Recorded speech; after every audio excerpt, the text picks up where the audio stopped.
Dear friends in the United States and even in India, if you're watching us, we have a wonderful treat today.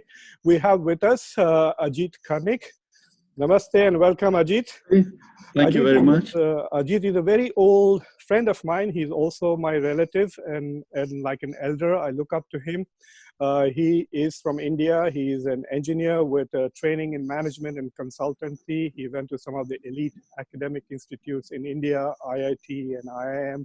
And most importantly, he is a person who is very interested in religions and theology. He's practicing Hindu, but he takes a lot of interest in other religions. He's one of the few people, he's among the many who bought my book, but very few who probably read the book completely. So I'm extremely grateful to him. So today and I want the audience to keep this in mind, that both Ajit and I are not trained pundits in Hindu theology, but we have keen interest in all religions. So he and I are going to reflect on Hindu teachings that can benefit people, not just Hindus, but everybody else in this moment of crisis and trauma that people are facing, the coronavirus epidemic, pandemic. So I want to start, Ajit, by talking about, first of all, I want to thank you for taking your time out to chat with me, but I want to start by talking about the importance of scripture and what they teach. So for example, as a Muslim, we have a story of Moses and the 10 plagues or several plagues that happened to Moses in the Quran. And because Prophet Muhammad, peace be upon him, lived during the plague, he said things like, if you know that there is a plague in a land, don't go there. If you are in a land where there is a plague, you should not leave. Tablighi Jamaat probably did not read that anyway. So there are teachings from both the Quran and the Prophet about how to live during such pandemic moments. So is there anything in Hindu scripture, in Hindu tradition, which today's Hindus can draw upon to live and experience and cope with the coronavirus epidemic? Yeah, Hindus do reference scriptures, but not to the extent that, Islam or Christianity, etc. They go by the book, right, essentially. Literally, yeah. Pretty much incorporated aspects of their scriptures into their way of life. And therefore, you probably heard this millions of times, that Hinduism is a way of life. But the Hindus keep drawing upon incidents, from the Ramayana, the Mahabharat, the Bhagavad Gita, anything that they consider to be scriptures, Vedas, Puranas, Upanishads, all of those, right? And in times like this, so there are no specific instances that I'm aware of. It doesn't mean that there aren't any that specifically say that in times of plague you do this, in times of this crisis you do this. But in general, there are things in the Hindu way of life itself that are extremely useful in times like this. And what do I mean by that? And I say this because Hinduism, again, has evolved over thousands of years, and some of these things have been incorporated into just day-to-day living. The first one I would say is just the diet itself. I'd start with the vegetarian diet, which is the essence of the hardcore practicing Hindus, right? Today's Hindus, they're all, they eat meat and stuff. But if you stick to vegetarianism, that actually would have, anyone practicing that could have avoided coronavirus. If we go back to how all of this originated, yeah. Right? And I don't really want to go into it, but we all know that avoiding those sorts of exotic animal-based diets would actually have been very useful. Even going forward, I say this because I'm hearing alarming reports that even as the virus subsides in some of those places, that they're considering reopening those very same markets where the same kind of diets are being offered. So I would say that maintaining the diet that Hindus have traditionally followed is going to be of essence here. People can temper that, with they might say, look, it doesn't mean you have to give up meat cold turkey or stop eating all meat, etc. They don't have to do that, but take it with a grain of salt and and look at what you're eating. That's the first thing that I would say, right? The second thing is incorporated in the scriptures is the practice of yoga. And in particular, I talk about pranayama yoga. So this disease, right, coronavirus is a disease of the respiratory system.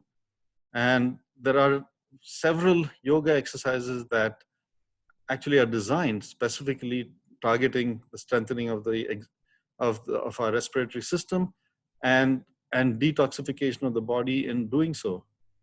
You may be aware of things like Kapalbhati, Yes. or my mother practices that.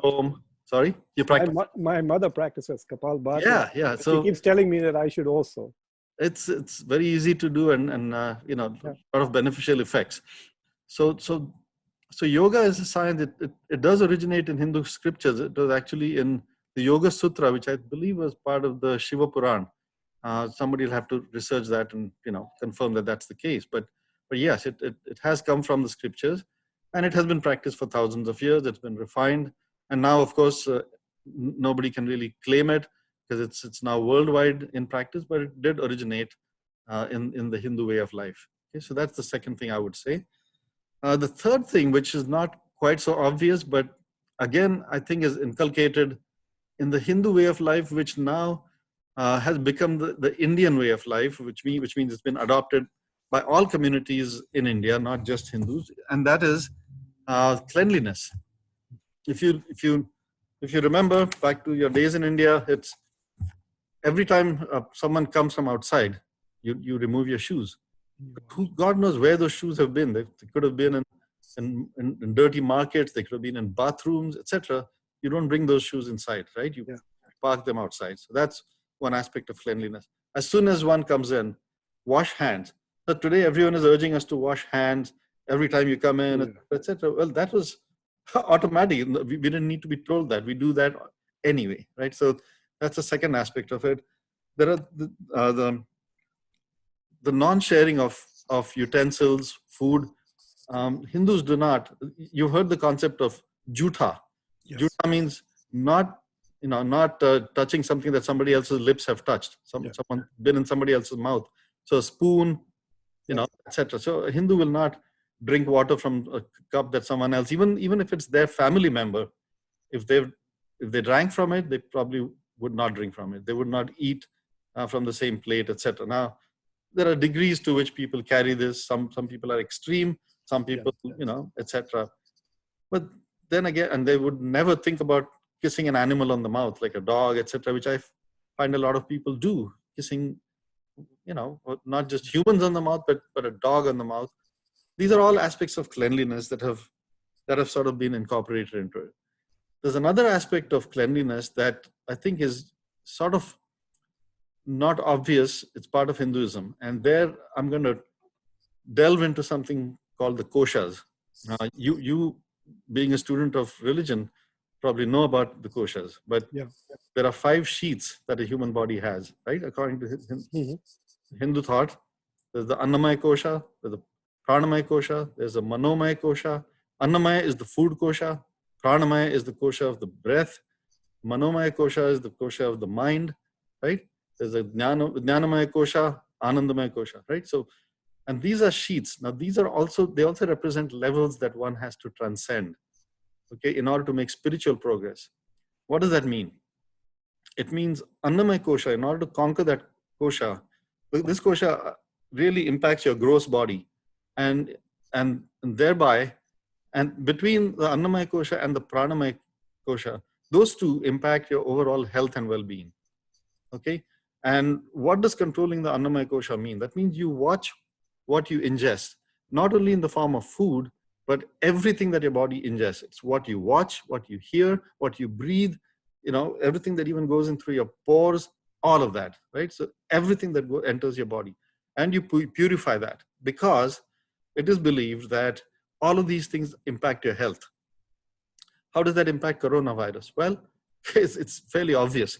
By maintaining cleanliness, and watching exactly what you're eating, etc. You're going to be careful. You wash your vegetables 10 times. You wash every food of all the toxins, right? So it definitely affects that. But one other spiritual thing that you do is before you eat something, we say a prayer, Brahma Pranam prayer, right? And that prayer essentially says to God, please um, keep me um, keep me harm free from any ill effects that may come from this food. What could those ill effects be? Well, clearly, One of these could be diseases. Yeah. sorry, It could be diseases and yeah. there are disease and stuff, but there are other ill effects that come from this also, which is uh, food that is prepared by someone who's in a bad frame of mind can impact those that eat it. Okay, so there are these kind of more mystical aspects, Aspect. right? But Oh, simple prayer, yeah. yeah. So I mean, I'm familiar with a lot of the stuff that you're saying, Yes. and as someone who has a family history of heart issues, one of the best things for me also is to kind of at least adopt several of these Hindu practices, which would be becoming a vegetarian, number one, and practicing yoga. And I think that if America as a whole actually adopted these two practices, at least the health premiums and much of the health crisis will go down. But in these moments of like the corona pandemic crisis, do you see people returning to these practices as saying, "Oh my God, I wish we had not abandoned them"? Because I can see that the culture of Bollywood would essentially bring back things like kissing and all of this, and so there is There are, a degradation of traditional practices, right? And yes. some of in the past people got both the theory and the practice. Now people may just get theory or people may just get practice. But do you think that these pandemics will then at least compel Hindus more to return to these aspects of their religion, you know, which is more about improving the self, like the Sufis would say, the greater jihad, which is Yeah. to combat against your own It's internal impurity. jihad. Yeah. Yes, exactly. Isn't that what they are all about?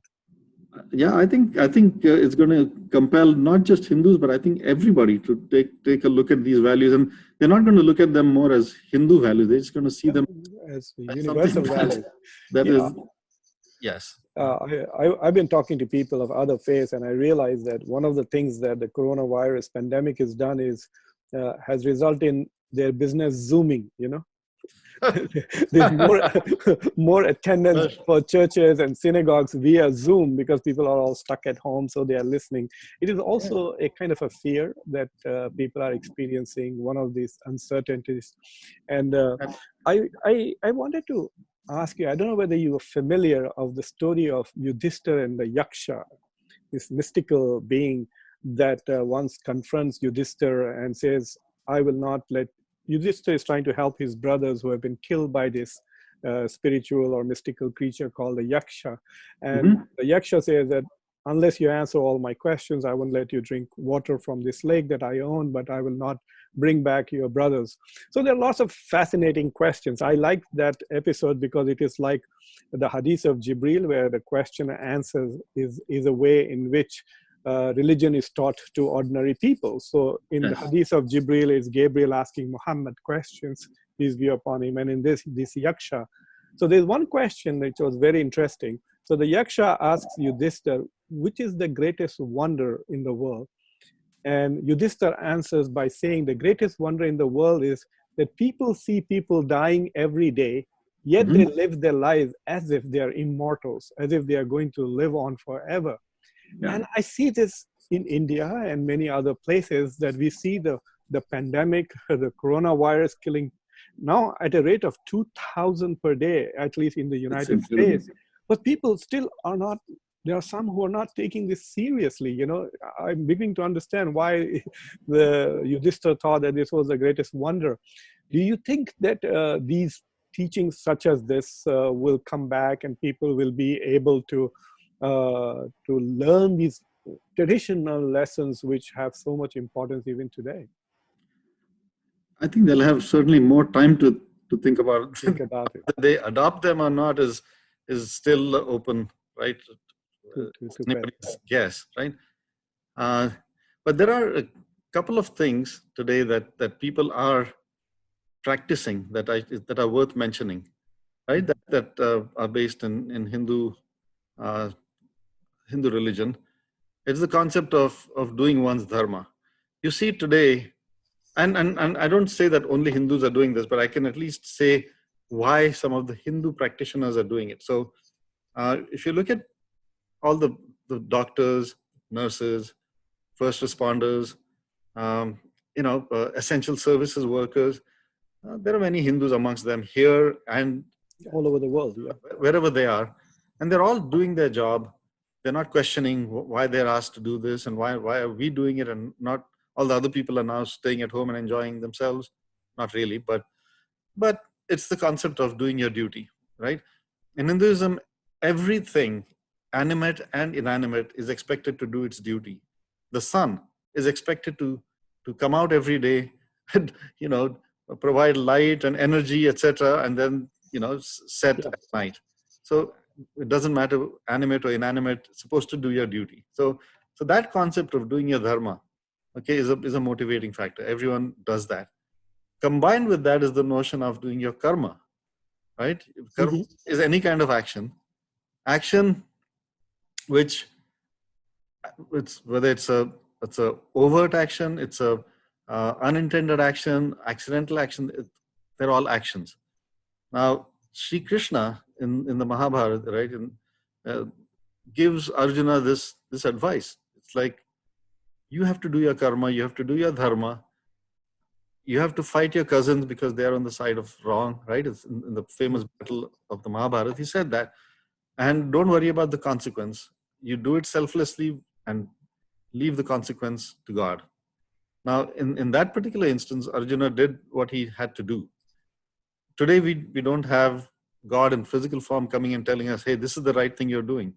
Oh, fighting coronavirus, going and treating these patients, it's all the right thing and you must do that. But what God has given us, everybody, is the power of discrimination, right? To determine what is right and what is wrong. So we don't really need God to appear in form and tell us that. We have that. And to do that with this motive of selflessness without reward, that is a motivating factor, which I think a lot of Hindus are motivated by. There are some who want a reward. Clearly, that's human nature, and they want reward. And for that, the same theory of karma in Hinduism, it comes in play there as well. It's like, okay, so you're motivated by reward. There is reward for all your good action. You do something right, you do something good, there is reward waiting for you. Oh, I want it today. Well, guess what? That's where you may not get it today, but you might get it in the next life. And another concept of Hinduism comes in play, which is that of reincarnation. Yeah. So people know that whether I get it now or not, eventually I'm going to get it, right? How does that whole thing work? We know. At some point, there are two separate accounts: those of your good deeds, those of your bad deeds, and they're separate accounts. They don't net against each other, unlike in our traditional accounting. Debits don't net against credits, but when they come to fruition, you get the benefit of those, or you get the consequence of those. That's a powerful motivating force. There is a verse in the Quran which talks about how every celestial entity, like the planets, are given a specific orbit that they have to follow. That is their dharma. They cannot violate. The only entity in creation which has the capacity to violate its dharma is the human being, which has the free choice, right? So I hear you saying that in the absence of physical forms of God, each individual should be both Krishna and Arjun in themselves, right? So we are the only creature that's endowed with that power, right? Yeah. Animals don't have this ability. Yes, so we have to be both Krishna and Arjun. We guide ourselves and then we do our duty. So that is a really fantastic way of thinking about it. I might actually write about this idea that in this age where there are no prophets coming and no gods that we encounter around the corner, maybe we have to be both Krishna and Arjun. We guide ourselves, so we become self-governing individuals. That is what European Enlightenment was all about. That's what Immanuel Kant was talking about. Yes. But I wanted to ask you as to what, as a community, like what is the Hindu community in Virginia and in the United States doing to cope with these challenges? People are at home. Are they like, what are they doing to help the community and engage with the rest of the world? And I wish I was in a better position to speak to that, because I have not been as engaged with with the great community as I used to be at one time. Sure. Uh, but I do know that some of my friends from the Sai Center, they obviously, they're using the media to Same message. together, to keep everybody's first thing is to keep everyone's morale high, right? So they have spiritual discourses, that they have study circles, all of these discussions that essentially allow people staying at home, and instead of getting bored, they're enlightening themselves, and they're raising everyone's spirits.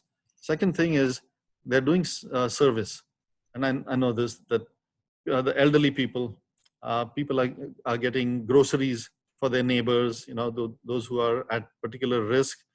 And I know that it's not just the Hindu community that's doing this. I know some of my friends at work, my boss that I'm reporting to, she's doing this. She's a Christian, and she goes and helps everyone in her community. All the elders in her community say, do you need groceries? Do you need something from outside? So there are a million things, little tasks that, things for which you can't have get people to come and do those for you. Gardening chores, little things around the house, just helping around in the neighborhood. These are things that I know people are doing. I myself, being of a vulnerable age, I'm not able to do that Yes. for others at this point, but I'm seeing all the young people doing this, which is amazing. I've been watching Indian politics a bit more closely than I usually do since the second term of Modi, and you've been engaging with me constantly in social media, so you've seen those articles, etc., that have been written. But in a way, the coronavirus has come as a way to put a stop to this communalization in India, and given a pause for people from all communities to think of something else and other than just politics, right? But I was watching the leadership, and I mean, you can imagine if Obama was president today, what kind of leadership America would have experienced, not just for Americans, but for the rest of the world. So I miss this imaginary Obama who would have been a leader of the world. But I'm watching Modi, and he's saying "Thali bajao, ye karo," and this kind of superficial affirmations of creation. So in that context, I wanted to share with you a story from Mahabharat that has stayed with me. I read Mahabharat in the holidays of my 5th grade. I spent the whole summer reading it was fascinating. It's like reading Godfather, So it was an amazing story. I read it. But to me, the most interesting story was, in fact, I remember I once tried to rewrite with Karan as the hero. He's my favorite character from Mahabharat. So I enjoyed the movie Kal Yuga also, where Shashi Kapoor plays that role. Yeah. So there is this moment where Karan is baiting, and his mother disguises as a beggar and comes and begs. And Karan was known for giving charity, and he was known for never saying no to people, but he had nothing on him. So he gave this woman, who was his mother in disguise, his armor, which was given to him by his spiritual father, the sun god. An armor which, when he was giving it away, he knew that his younger brother Arjun would probably now kill him in battle, because without that armor, the supernatural qualities in his warfare disappeared. So when he gave away that piece of charity to this woman, he basically gave away his life. So to me, this is the moment where people need to give so much, especially in countries where there is so much poverty like India. Give so much that it hurts, Itna de ke aisa lage ke jaan de di. That is the spirit. This is what I would like Modi to stand there and say, Itna do ke aisa lage ke jaan de di. I don't see that spirit, because the rich seem to be having a good time, and the poor migrant workers, they're suffering, and they are probably going to resort to crime or helplessness as the lockdown continues. I agree with you wholeheartedly, and I I'll take that one step further.